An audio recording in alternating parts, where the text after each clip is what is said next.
México atraviesa una de sus crisis más profundas en los últimos años en uno de los tres poderes de la Unión, el Poder Judicial. Mientras algunos prometen que las reformas buscan mejorar la impartición de justicia para todos los mexicanos, las voces más preparadas y respetadas del país advierten sobre los riesgos de transformar un sistema sin atender primero sus verdaderas fallas. En este episodio, tuvimos el privilegio de conversar con el Dr. Miguel Carbonell, abogado, académico y una de las mentes jurídicas más influyentes de México. Nos comparte su visión sobre los cambios que atraviesa el país y los desafíos, graves y urgentes, que podrían poner en riesgo la justicia como la conocemos. México desde 1997 había tenido un cierto equilibrio, en el sentido que ya no había mayorías calificadas del partido hegemónico, lo que dijo Sartori, ¿no? El partido hegemónico pragmático, que era el PRI. Y nos había ido bien, porque el poder estaba distribuido, porque había contrapesos, había un mínimo de controles. ¿Qué pasó a partir de 2018?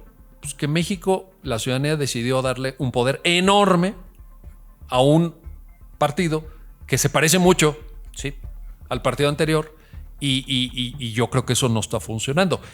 Tener un amparo fuerte nos conviene a todos. Incluyo a quien hoy ejerce funciones gubernativas. ¿Por qué? Porque México todavía sigue siendo una república, no una monarquía. Y eso quiere decir que el poder es transitorio. A veces se les olvida. Cuando están en el ejercicio del cargo, que piensan que van a estar ahí para siempre. No es cierto. No es cierto. Ya lo hemos visto. Entonces, si tú el día de mañana no vas a estar ejerciendo el poder, no vas a tener la capacidad de influencia, etcétera, no te conviene tener reglas claras. O sea, la carrera judicial era un proyecto de vida para muchas personas. Claro. Y de repente llega la reforma de septiembre del 2024 y ese proyecto de vida se ve truncado. Sí. No nada más una carrera judicial, un proyecto de vida que había involucrado a sus seres queridos, a su familia. Comunidad de Derecho a Opinar, ¿cómo están? Bienvenidos. Hoy tenemos, la verdad, una sorpresa de un invitado súper top. Estamos con el doctor Miguel Carbonell, aquí en Centro de Estudios Carbonell. Doctor, muchísimas gracias por darnos la oportunidad de poder hacer esto posible. Bienvenidos gracias. A esta que es su casa. Muchas gracias. Me da mucho gusto estar en Derecho a Opinar y los felicito por el trabajo que están haciendo y por difundir la cultura jurídica. Todos tenemos esa gran responsabilidad. Muchas gracias, doctor. Bueno, doctor, la verdad es de que el año pasado vivimos algunas reformas preocupantes. Vienen cambios que no sabemos todavía cómo van a impactar, pero me gustaría abrir punta, doctor, ¿cómo podemos hacer un análisis de nuestra historia reciente en materia constitucional? Sabemos que a partir del caso Radilla vinieron reformas importantes, progresivas de derechos humanos, la reforma constitucional del 2011, pero si podemos hacer una comparativa, doctor, al ver nuestra constitución actual, ¿cómo podemos analizar esta colisión? Porque parece que son dos distintas, o no sé cómo lo ve usted. Yo creo que es muy importante darnos cuenta de que la reforma constitucional en materia de derechos humanos de junio del 2011 fue un parteaguas. Desde luego en el contexto del caso Radilla, desde luego en el contexto de una participación muy amplia y muy comprometida del Estado mexicano en el sistema interamericano de protección de derechos humanos, cosa que también a lo mejor ahorita está un tanto desdibujado, un tanto en cuestión, pero en ese momento fue totalmente central y eso se acompañó, como ustedes recuerdan, de una reforma en materia de amparo. Sí. De tal suerte que el tema que estás proponiendo ahorita es muy importante porque tenemos en la reforma de derechos humanos lo sustantivo y en la reforma de amparo lo procesal. Con lo cual México me parece que estaba demostrando un compromiso muy loable, muy encomiable, en favor de la protección de la dignidad de todos los seres humanos, de todas las personas, que es como debe ser, porque pues, aspiramos a tener un Estado constitucional de derecho. A últimas fechas esto ha cambiado, si no entiendo mal esa es la pregunta. Sí, tenemos unos yo comparto tu criterio, obviamente tenemos mucho para preocuparnos. Tenemos regresiones, tenemos involuciones en lo sustantivo, en lo procesal, porque ha habido reformas en materia de amparo también recientes que limitan el manto protector que debería tener el amparo, incluso esa gran institución de las medidas cautelares que es la suspensión del acto reclamado. En fin, sí estamos en una coyuntura diferente, pero 2011 marca un parteaguas, marca un antes y un después. Y a partir de ahí también los casos de la Suprema Corte, los casos de la Interamericana, porque ha habido después importantes precedentes. Entonces, yo creo que sí lo debemos aquilatar, lo debemos valorar a tantos años de distancia, pero siendo un momento importante. Mencionaba usted en uno de sus capítulos también que una sentencia emblemática fue la que nos vino a cambiar este bloque de constitucionalidad, pero yo creo que lo que preocupa es todo este tipo de resoluciones en su conjunto, porque aunado a esto hay que agregarles ingredientes como la desaparición de los famosos organismos constitucionales autónomos, y parece que se forma como la tormenta perfecta, ¿no, doctor? Es parte de la regresión a la que me refiero, sí, porque los órganos constitucionales autónomos habían abonado a la arquitectura del Estado mexicano en el desarrollo de funciones para mí muy importantes. Muy importantes. Bueno, el caso más obvio es el ejercicio efectivo y la garantía del derecho de acceso a la información pública gubernamental. Desaparecieron al INAI. Sí. Desaparecieron al órgano que evaluaba las políticas públicas, que evaluaba la política educativa. Bueno, el órgano que se encargaba de garantizar la competencia económica, que seguramente tenían muchas áreas de oportunidad, ¿eh? No estoy tampoco defendiéndolos de manera incondicional, pero su existencia era algo positivo y de vanguardia, y pues desafortunadamente ya no contamos con eso en la Constitución. Si a eso le sumas la reforma judicial del 15 de septiembre del 2024, la modificación del Poder Judicial Federal, de las entidades federativas, pues sí, no sé si llamarlo tormenta perfecta, pero probablemente no se aleje de la realidad. Bien, doctor, ahorita menciona regresión, involución. ¿La Constitución actual garantiza la división de poderes? Es una buena pregunta. A ver, formalmente sí. O sea, hay un poder ejecutivo, sí, hay un poder legislativo, sí, hay un poder judicial, pues sí. Lo que pasa es que yo en esto, seguramente saben que yo tengo un posgrado, mi formación de posgrado fue en España, y en ese momento yo leí un autor muy importante que es Manuel García Pelayo, fue presidente del Tribunal Constitucional en España, y él tiene un libro muy bueno que se llama El Estado de Partidos, y dice, a ver, tú tienes formalmente en un país, en un estado, la división de poderes, pero si el partido en el gobierno te controla todos los poderes, lo que tienes es un estado de partidos. Okay. ¿Por qué? Pues porque tienen al ejecutivo, ganaron la elección presidencial, por decir algo, en un sistema presidencial. El mismo partido tiene mayoría en las cámaras. Okay. Y a través de los mecanismos anteriores a la reforma judicial puede nombrar a los perfiles que integran el Poder Judicial. Oye, pues ya domina todo. Sí, exacto. Sí. Ahora, ¿hay división de poderes formalmente? Sí, formalmente sí. El artículo 49 de la Constitución dice, ¿no? Sí, establece la división. Se divide. Bueno, pero ¿cómo funciona en la práctica? Pues evidentemente los partidos tienen mucho que aportar. Y yo aquí quiero aprovechar su espacio para decir esto. A ver, México desde 1997 había tenido un cierto equilibrio, en el sentido que ya no había mayorías calificadas del partido hegemónico, lo que dijo Sartori, ¿no? El partido hegemónico pragmático, que era el PRI. Y nos había ido bien, porque el poder estaba distribuido, porque había contrapesos, había un mínimo de controles. ¿Qué pasó a partir de 2018? Pues que México, la ciudadanía decidió darle un poder enorme a un partido que se parece mucho, ¿sí?, al partido anterior. Y yo creo que eso no está funcionando. Y estas reformas a las que ahorita aludíamos, a la Constitución, y tu pregunta sobre la división de poderes, que tiene mucho sentido y es una pregunta muy importante, se plantea en el contexto de un partido hegemónico que tiene mayoría calificada. Sí. Y que entonces lo que diga la oposición, lo que digan los demás, pues mira, sí te escucho, pero la verdad no me importa mucho. ¿Por qué? Pues porque yo tengo los votos. Y entonces yo voy a aprobar las reformas que a mí me convengan. Yo no sé si para el país, para un país que necesita fortalecer su democracia, que necesita trabajar en tantos temas, esto sea bueno. Probablemente no. Okay. Desgraciadamente, como dice, la división de poderes no está patente, a pesar de que está plasmada de forma clara en la Constitución, pues vemos que no, porque el hecho de que el Poder Ejecutivo y el Poder Legislativo propongan a candidatos para que ejerzan el Poder el Poder Judicial, pues claramente es una ruptura. En derecho comparado, como es pues parte de sus especialidades, de las muchas especialidades, ¿qué nos pudiera decir a la comunidad que nos escucha?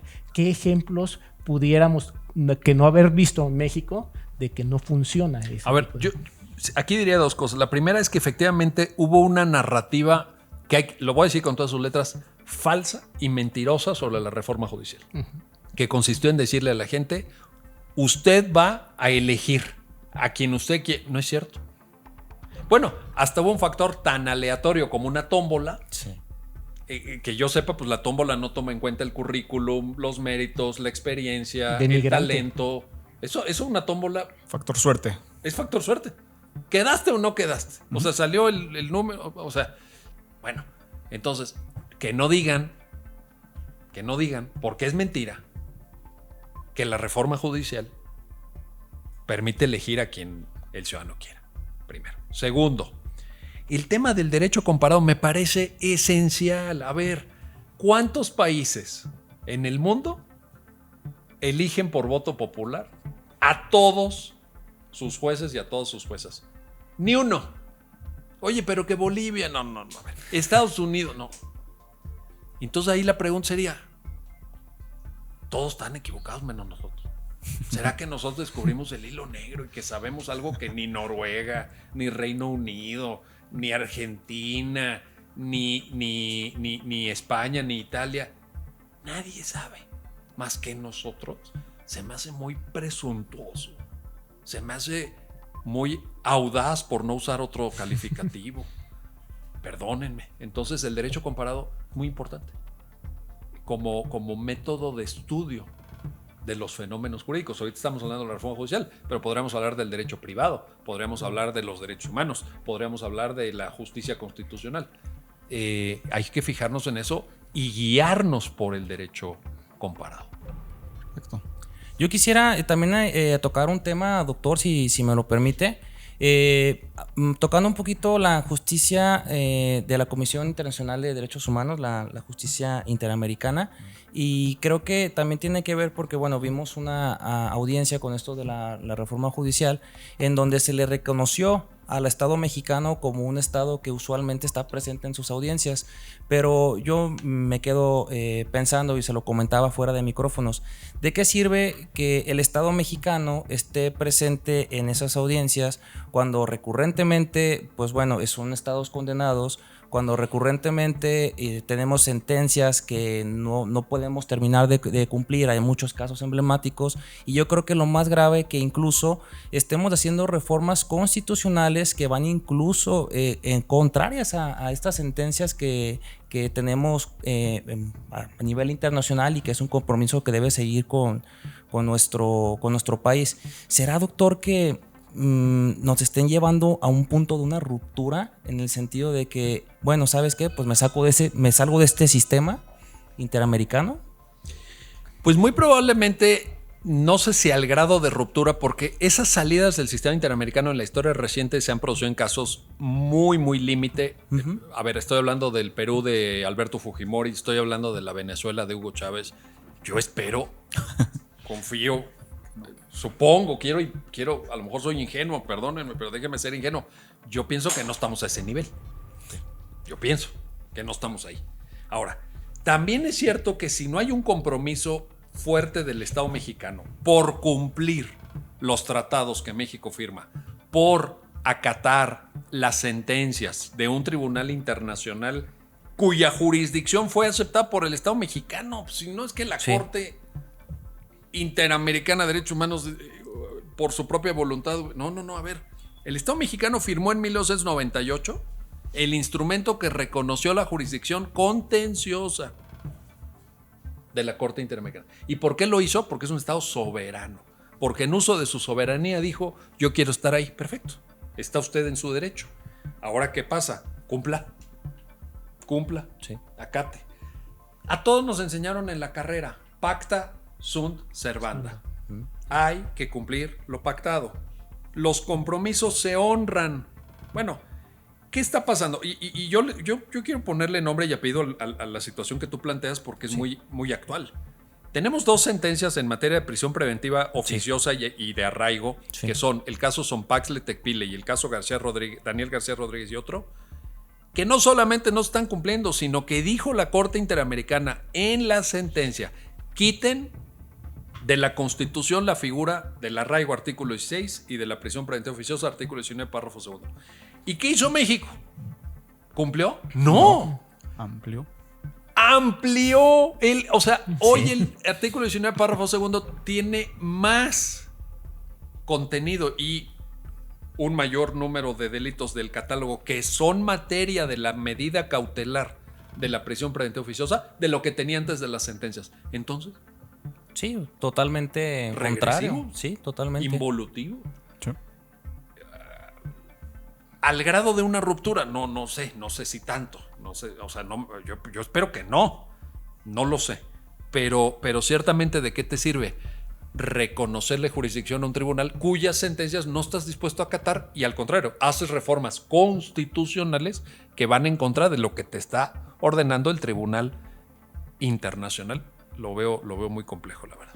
Sí, el discurso de la soberanía y de que México está ahorita muy de moda con cualquier justificación que desde mi punto de vista el gobierno oficialista comete. Pero no le han, a ver, es que no han leído ni a Thomas Hobbes. Pues, Es que no han leído ni el Leviatán, que hace 400 años que se publicó. No han leído el pensamiento ilustrado. No saben ni lo que es la soberanía. Entonces están diciendo cosas que no son. o la a otra ver, en democracia también se El justifica. Estado mexicano, porque es soberano, firmó un instrumento de reconocimiento internacional. ¿Por qué? Nadie lo obligó. Exacto. La jefatura del Estado, en ese entonces, hay que decirlo con todos letras, Ernesto Zedillo, presidente de la República, firmó.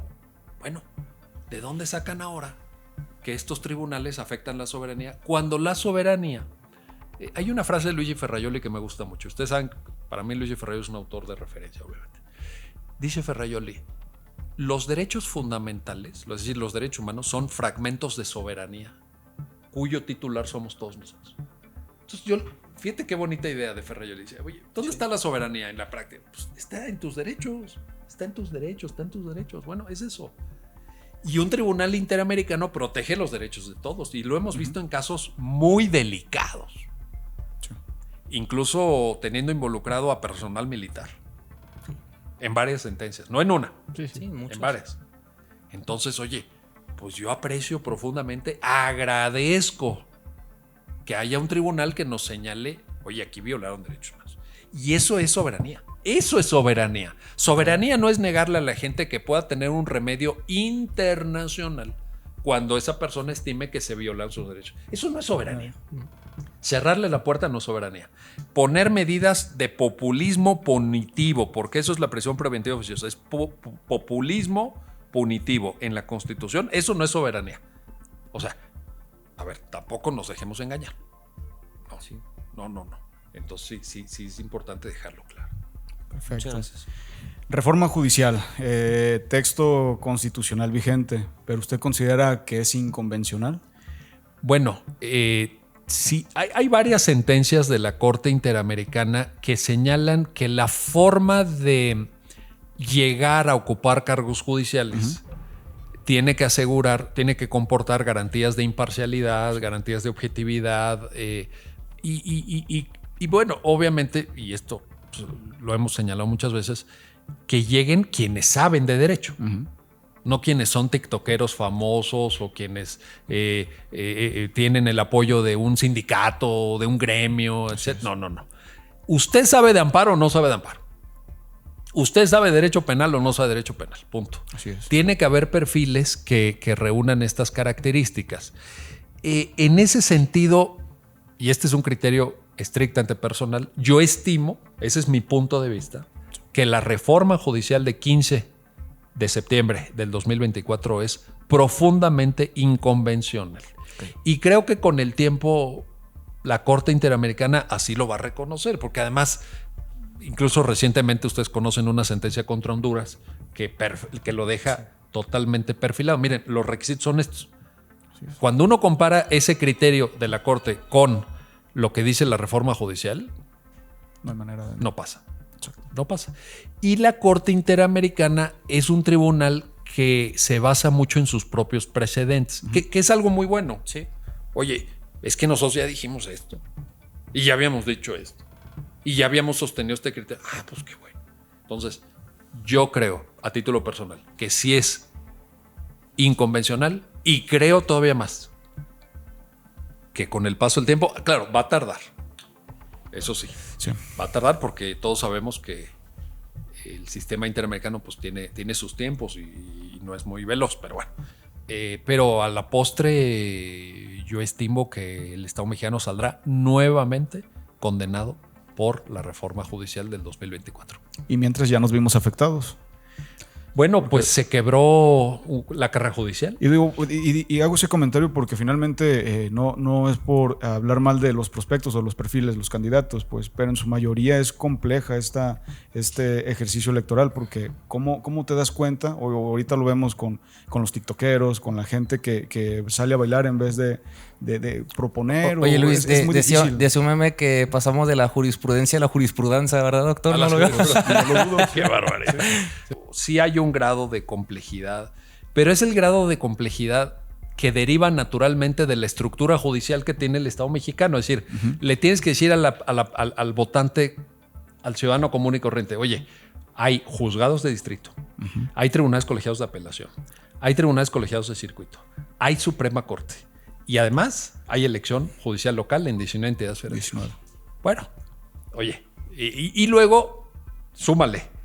Algunos de estos cargos son especializados por razón de materia, Así es. con lo cual hay magistraturas especializadas en derecho penal, magistraturas especializadas en derecho laboral, jueces que se encargan de resolver temas de telecomunicaciones o de concursos mercantiles. Ahí ya el ciudadano ya se perdió. Y es que eso es lo complejo. Si para uno que estudiamos todos nosotros derecho, que medio le sabemos al tema jurídico, es complicado. Imagínate el ciudadano promedio común y corriente que además tiene 100,000 temas en los que preocuparse y pues para empezar que le entienda y luego que decida ir a votar o no, bueno, ya lo veremos, pero sí, ese grado. Ahora, ¿eso de dónde viene? Pues eso viene de la reforma. Entonces, ¿para qué hicieron este diseño? Yo lo he criticado muchas veces, ustedes a lo mejor me han escuchado alguna vez criticar esto, totalmente regresivo y absurdo, porque no va a lograr ninguna de las metas que está proponiendo. Ninguna la va a lograr. No. ¿Para qué hicieron este diseño de lanzar a cargos de elección popular al 100% la judicatura federal y local, ya sea en 2025 o en 2020? ¿Para qué lo hicieron? Bueno, a lo mejor alguien podría haber dicho, no sé, voy a inventar ahorita, pero alguien podría haber dicho, oye, es que ya la Suprema Corte, como dijeron, no, ya es un órgano de oposición, ya está en contra del gobierno, está militando político. Eso se dijo. Sí. No lo estoy inventando, eso se dijo. Bueno, en una de esas dices, oye, pues los de la Corte que se vayan, ya pasó antes en la historia de este país, que se vayan porque esto ya no nos gustó. Y a lo mejor que digas, vamos a elegir 9 cargos. 9. No. Ahorita van a elegir 800 cargos. Sí. Entonces, ¿esto de dónde viene? Y es consecuencia de una reforma constitucional que de entrada estuvo perfectamente mal pensada. Así es. De acuerdo con eso. Derivado de las reformas constitucionales que han trascendido ahora a la ley de amparo, que la figura más afectada que considero y que pedimos opinión es respecto a la suspensión.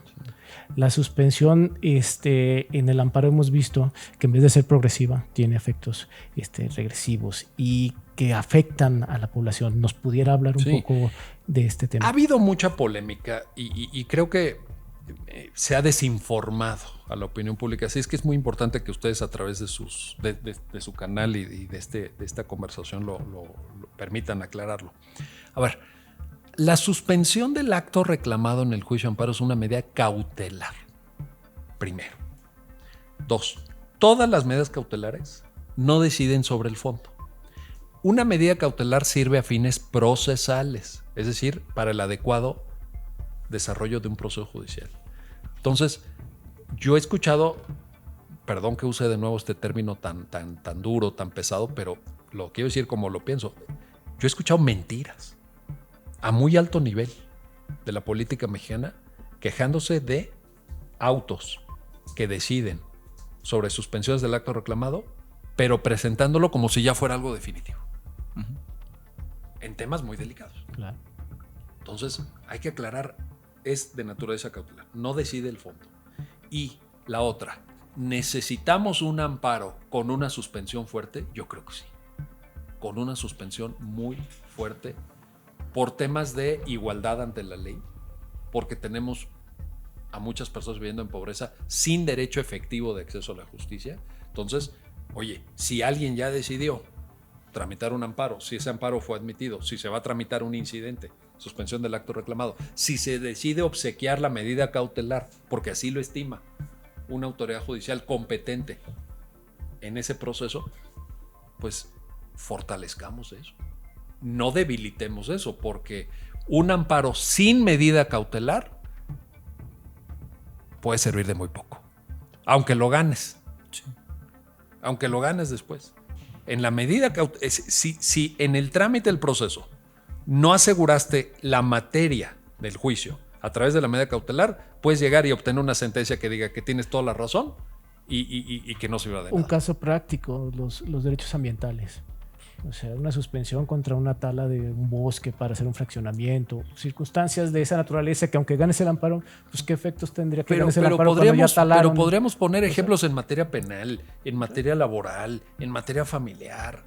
Caramba, uno va viendo los distintos procesos en materia de amparo y dice, híjole, aviéntate a litigar un amparo sin suspensión. No, pues, ¿cómo? Espérame, ¿no? Y creo que eso también se tergiversó. Esa es mi lectura, razones políticas, porque hubo ciertas suspensiones en ciertos procesos que no le gustaron al gobierno. Sí, pero nos pasó a fregar a todos. Y que difundieron lo que usted dice, que una suspensión tenía efectos definitivos que en vez de que tenía la posibilidad la propia autoridad de combatirla a través del recurso correspondiente, no, ya lo señaló y lo difundió como una medida definitiva. ¿Sabes qué pasa también? Y perdón, otra vez lo digo a título personal, pero es que teníamos un gobierno muy berrinchudo.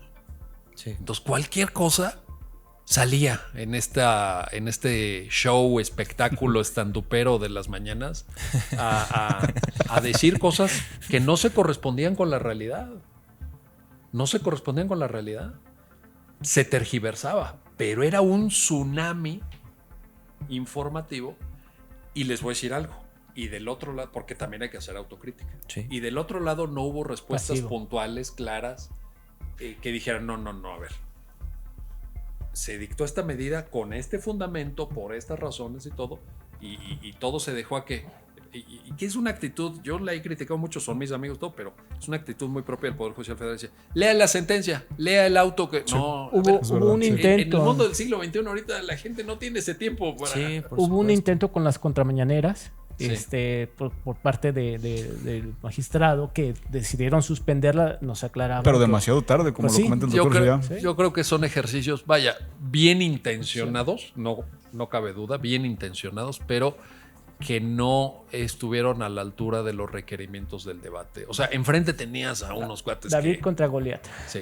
Es una maquinaria completa del Estado en donde en canales de difusión desinforman, litigan los asuntos con cuestiones mediáticas. Exhiben a jueces. Sí, por supuesto. Tenemos con nombre, con foto. Sí. Y yo creo que me gustó mucho cómo lo maneja, doctor, porque quiero entender.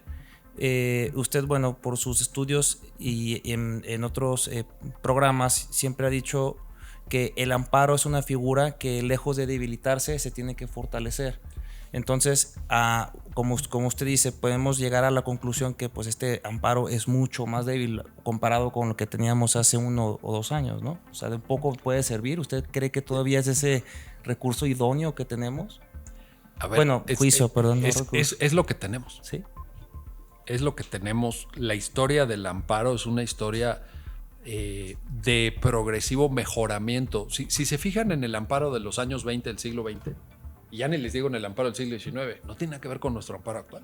Sí, claro. O sea, sí ha habido un mejoramiento Podríamos citar temas concretos. Ustedes pusieron la suspensión, pero también, por ejemplo, para mí una puerta fantástica del amparo mexicano de factura reciente, el interés legítimo. Sí. Porque antes, el primer obstáculo para hacer procedente un amparo, acredíteme su interés jurídico. Sí. No, y ahí, 90%, no se le reconoce. El interés legítimo es un paso adelante. Entonces, yo creo que esa es la dirección correcta. No está viviendo su mejor momento el amparo, pero sí hay que fortalecerlo. Y creo que también, aprovechando la audiencia del canal de ustedes, yo les diría, tener un amparo fuerte nos conviene a todos. Incluyo a quien hoy ejerce funciones gubernativas. ¿Por qué? Porque México todavía sigue siendo una república, no una monarquía. Y eso quiere decir que el poder es transitorio. A veces se les olvida. Cuando están en el ejercicio del cargo, que piensan que van a estar ahí para siempre. No es cierto. No es cierto. Ya lo hemos visto. Entonces, si tú el día de mañana no vas a estar ejerciendo el poder, no vas a tener la capacidad de influencia, etcétera, no te conviene tener reglas claras para poder defenderte. Está en el interés de todos tener un buen amparo. De todos. Porque el mundo político mexicano pues es como una rueda de la fortuna. Estás arriba y luego vas a bajar y luego vas a desaparecer de tu ámbito de influencia y necesitas tener tu derecho a la defensa, tus derechos humanos, tu debido proceso. Es que incluso políticos han gozado de la protección de lo que conocemos como este medio de control constitucional y pues bueno, como que siento que se les olvida. También decía una jueza en Zapopan que muchos legisladores también llegaron a golpes de sentencias a través de juicios de amparo y hoy son de las primeras personas que en una cámara, en una mañanera, están malinformando a la gente. Yo quería tocar un tema, doctor, saliéndome un poquito, más bien acercándome a su función como investigador, a su función como profesor, porque a nivel personal y vi mucho ánimo bajo a partir de lo que pasó en la Suprema Corte de Justicia de la Nación. Muchos sentimos que lo que estamos platicando, lo que llegamos a estudiar, los que nos especializamos en materia constitucional y de amparo, sentimos que muchas cosas que aprendimos, que nos maravillamos con estas cosas que pues íbamos hacia adelante, hoy en día sirven de poco. Pero también vi un video suyo en donde invitaba a la comunidad que todo lo contrario, que es momento de prepararnos. Ese mensaje, ¿a quién se lo dirigía de manera puntual? A los postulantes, a la sociedad en general, a los estudiantes aquí de su centro, doctor. Sí, pero también a todos nuestros amigos que son integrantes del Poder Judicial Federal, porque efectivamente les pegó mucho a varios. Pues que habían hecho un proyecto de vida. Sí, totalmente. O sea, la carrera judicial era un proyecto de vida para muchas personas. Claro. Y de repente llega la reforma de septiembre del 2024 y ese proyecto de vida se ve truncado. Sí. No nada más una carrera judicial, un proyecto de vida que había involucrado a sus seres queridos, a su familia, que a veces pues hasta se tenía que trasladar o a veces tenían pocas horas para convivir. O sea, todo lo que ustedes ya saben. Entonces, mi mensaje era pues de que hay que aprender. A nadie nos gusta esta reforma. Bueno, creo que a casi nadie nos gusta esta reforma, pero pues, la reforma ya está. Pues, yo no sé si a ti te preguntaron. A mí no me preguntaron. No sé si a ti te preguntaron. No. Yo hubiera dicho que no. Yo hubiera votado en contra. Pero mi mensaje es, si la reforma ya está, actuamos con pragmatismo. Intentemos ver qué oportunidades hay, aunque sean pocas, limitadas y todo. Bueno, y pues intentemos seguir preparándonos, porque una cosa es cierta. A ver, ¿ustedes qué creen que va a pasar el 15 de septiembre cuando ya estén en posición los nuevos titulares del cargo? Ya llegan a su oficina, ya llegan a su juzgado, ya llegan a su tribunal, ya llegan a la Suprema Corte. La persona que está tramitando procesos judiciales ante esos órganos va a seguir exigiendo justicia y va a seguir exigiéndola pronta y expedita, como lo dice el artículo 17 constitucional, y que esté bien fundamental la sentencia y que se desarrolle al día siguiente la audiencia oral, que ya estaba agendada para ese día. Sí, claro. Y además si el nuevo juez dice, oigan, muchachos, no, ahorita no, es septiembre, no, regrese usted en enero, porque yo ahorita traigo, como dice aquella famosa, una curva de aprendizaje, ¿verdad? Sí, ¿no? que por supuesto. ¿Cómo crees? Y los Eso no asuntos, se puede, sí, no se puede. Tienes que llegar. Entonces, ¿vale la pena prepararse? Yo creo que sí. Sí, por supuesto. Yo creo que hoy más que nunca.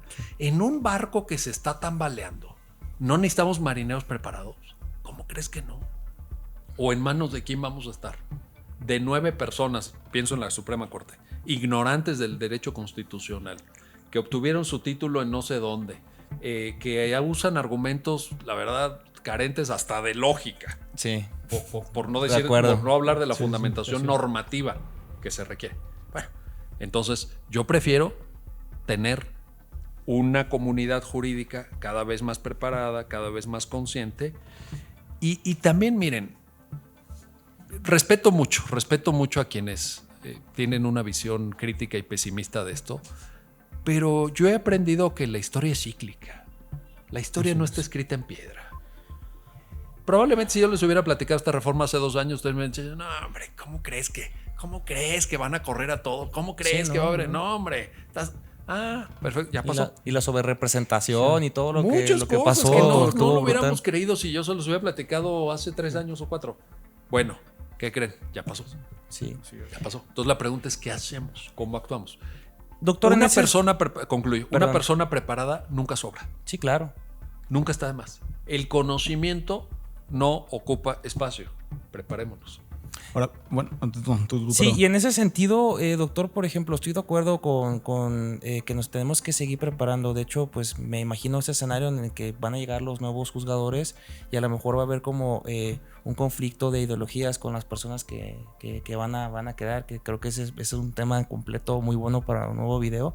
Pero aquí yo quisiera preguntarle 2 cosas. Su opinión acerca de estas elecciones, porque mucha gente como modo de resistencia pacífica está incitando a la gente a no votar, otros sí quieren que voten, y sobre todo los perfiles, me llama mucho la atención porque nosotros hemos defendido que los perfiles de carrera judicial son los idóneos, pero también no puedo dejar de ver 2 cosas. Una, que mucha gente muy valiosa, muy brillante llegó a la Suprema Corte de Justicia de la Nación sin una carrera judicial como tal, y la otra, que con todo respeto a muchos de mis compañeros que los he visto como candidatos, tampoco es una garantía al 100% tener una carrera judicial para poder desempeñar un cargo de juzgador. ¿Cómo ve eso, doctor? Yo creo, a ver, tener carrera judicial ayuda mucho. Ayuda mucho por muchas razones, pero una de ellas es que con tribunales en este país, porque son los tribunales que tenemos, que tienen una carga de trabajo muy importante en la mayor parte de jurisdicciones, no en todas, pero sí en la mayor parte de jurisdicciones, necesitas gente, titulares de órganos, que sepan gestionar el día a día. Eso no lo vas a aprender en estos libros. Aquí vas a aprender la teoría, los conceptos, que son indispensables, porque pues, si no, ¿cómo van a resolver? Así es. Pero la gestión de un juzgado de distrito, por ejemplo, la organización interna, el estar sacando los acuerdos, estar llevando a cabo las notificaciones, etcétera, pues eso, la experiencia ayuda mucho. Pero lo mismo para un tribunal colegiado de circuito, para un colegiado de apelación, para la corte, etcétera. Entonces, sí ayuda mucho. ¿Garantía o no garantía? Planteas. Bueno, pues es que garantías yo creo que en ningún caso las hay, ¿no? Entonces, yo creo que ahí mi sugerencia sería fijarnos preferentemente en perfiles de carrera judicial, Okay. preferentemente, y ver algunos otros perfiles que eventualmente pudieran tener los méritos suficientes, pero bueno, perdón, y en la otra cosa que planteabas, sí, yo ahí sí he sido muy claro, aquí en el centro lo hemos difundido, sí salir a votar. Si no salen a votar, es que es una farsa, sí, la reforma es pésima, ya lo sé, pero está vigente. Entonces tampoco nos pasemos de ingenuos. Es que yo no quiero ser cómplice. Bueno, usted no salga a votar, usted regala su voto y probablemente lo esté regalando a una estructura corporativa de movilización ciudadana que va a terminar impactando en el resultado. A mí me parece de una ingenuidad y lo digo con mucho respeto son mis amigos, muchos de ellos que promueven no ir a votar. O sea, a mí me parece de una ingenuidad. A ver, esto no es el kinder. Ay, ya me enojé. Ya no quiero jugar contigo porque ya me enojé. Espérame, esto no es el kinder. Es constitución, está vigente. ¿Nos gusta? No nos gusta. Si nos hubieran preguntado, ¿lo hubiéramos votado a favor? No hubiéramos votado a favor. ¿Estamos enojados? Estamos enojadísimos, decepcionados, sí. Pero el 1 de junio va a haber votación y en septiembre van a tomar posesión. Sí. Entonces, ¿quieres que sea con tu voto o sin tu voto? Es la pregunta que se tienen que hacer. Yo prefiero que sea con mi voto, porque yo sí me voy a informar, porque yo voy a revisar los perfiles y porque voy a intentar votar, pues, incluso, y sé que esto suena mal, pero hasta para evitar que lleguen los peores, que sí los hay también. Sí, sí, sí, por Y van a llegar algunos, ¿eh? No El lo- menos malo. Probablemente. Exactamente. Probablemente. El menos malo. Suena triste, o sea, yo lo he platicado y me critican en redes, ¿no? Pero pues es la realidad que tienes también. O sea, yo hay gente que la conozco y me gustaría que llegara, pero también hay gente que porque la conozco no me gustaría que llegara. Hay que decirlo con todas sus letras, perdón, pero, Sí. o sea, yo así lo pienso. Definitivamente. Y el hecho de ir a votar, en un contexto también hay que decirlo, donde muy probablemente la participación sea baja. Sí. Pues en una de esas tu voto marca la diferencia. O sea, aquí no va a haber 36 millones de votos, ¿eh? No. Aquí va a haber muy poca diferencia y que tú salgas a votar o que tú hables con tu círculo de influencia y logres que ellos vayan a votar, puede tener un peso importante. Y aparte que es una obligación como ciudadanos participar en la vida pública del país, y ya sea no solamente votando, inclusive que la gente no sabe que puede participar como observador, y eso también es muy importante, que conozcan cómo es el proceso, ya sea votando o ya sea observando por las campañas que hace el INE. O sea, no podemos ser impávidos ante esta situación, tenemos que ser más proactivos como ciudadanos. Sí, ahí nosotros hemos también promovido la página del INE en donde se puede uno inscribir de manera relativamente sencilla, sin demasiados requisitos. Pensamos que la observación es importante siempre, pero en este caso es más importante por una razón. Estamos ante un proceso inédito. Entonces no sabemos qué va a pasar. No sabemos si habrá irregularidades, no habrá irregularidades. Hay muchas novedades. Por ejemplo, los votos, a diferencia de otras elecciones, no las va a contar el ciudadano y la ciudadana que están en mesa directiva de casillas, sino que se van a armar los paquetes y se van a ir a las juntas distritales, que es en donde se va a hacer el cómputo y escrutinio que va a arrojar a su vez el resultado. Bueno, esa es una gran diferencia. ¿Necesitamos ahí observadores? Claro. Por supuesto. Bueno, pues imagínense, si no hay observadores, ya ni quiero pensar en todo lo que puede pasar. Yo a título personal seré observador. Y te felicito por eso. Enhorabuena. Yo creo que ya el tiempo se nos agotó. Sí, doctor, muchas gracias. Sabemos que tiene la agenda muy ocupada. La verdad ha sido un honor. Pues a ustedes también muchas gracias y pues esperemos que se pueda repetir. Tiene obviamente los micrófonos del canal abierto. Nos encantaría que podamos seguir colaborando. Muchas gracias por ayudarnos a dar estos mensajes. No, y ustedes, yo quiero presumir mi taza que me regalaron, derecho a opinar, y además tuvieron la generosidad de ponerle mi nombre. Así que muchas Tenemos gracias. la de Centro Carbonell. Recuerden que el doctor pues aquí tiene, pues vean cuántos libros, o sea, los invitamos a que toda la comunidad jurídica también le dé oportunidad a checar todas las obras del doctor Carbonell, porque la verdad son de muy alta calidad. El doctor Miguel, para las personas quienes no lo conozcan, que creo que es raro, es una persona que es muy reconocida a nivel internacional, muy reconocida a nivel México, y pues los invitamos, doctora. Vamos a pegar ligas para que chequen también la biblioteca virtual de sus obras. Claro que sí, se los aprecio mucho. Gracias. Muchísimas gracias, doctor. Gracias. Gracias por Muy su bien, tiempo. gracias.